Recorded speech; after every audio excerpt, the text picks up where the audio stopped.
బాగుందా?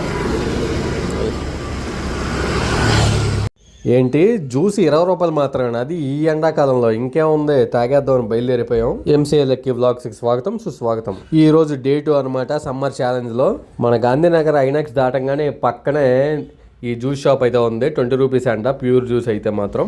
మిగతా జ్యూస్లు అయితే ఇదిగోండి ఇలా ఉంటాయి అనమాట. ఒక ప్రైజెస్ లుక్ వేసుకోండి. మా ఫ్రెండ్స్ వేసి ఏమో సపోటా జ్యూస్ చెప్పుకున్నాడు, నేనేమో బనానా చెప్పాను. వెంటనే ఐస్ క్యూబ్స్ వేసేసి ప్యూర్ జ్యూస్ని అయితే వెంటనే రెడీ చేసేస్తున్నాను అనమాట. మాటల్లోనే జ్యూస్ అయితే రెడీ అయిపోయింది. ఇదిగోండి చిన్ని గ్లాస్ అనమాట. 20 రూపీసే కదా, ఈ రోజులు ఏమొస్తుంది. జ్యూస్ అయితే టేస్ట్ చేశాను, చాలా అంటే చాలా బాగుంది. 20 రూపీస్కి ఓకే వర్తే. ఈ వేసవకాలంలో ఇలాంటి జ్యూస్లు అయితే తప్పకుండా తాగండి, మీకు ఇన్స్టెంట్గా ఎనర్జీ అయితే వస్తుంది. ఇంకా జ్యూస్ తాగడం కంప్లీట్ అయింది. ఇంకా రిటర్న్ అవుదాం అనుకుంటే ఇతను వచ్చి జ్యూస్ అడిగాడు. నాకైతే చాలా బాధ అనిపించింది. ఇంత ఎండలో పాపం మనోడు ఏం చేస్తాం, అందరి లైఫ్ ఓకేలా ఉంది కదా. ఇంకా బాగుందా? ఇంకా అతనికి జ్యూస్ ఇప్పించాను. ఇంకా తిరిగి షాప్కి అయితే బయలుదేరాను. చాలా టైం అయిపోయింది. ఓకే బాయ్ ఫ్రెండ్స్, మళ్ళీ వెళ్తాం. సబ్స్క్రైబ్ చేసుకోండి.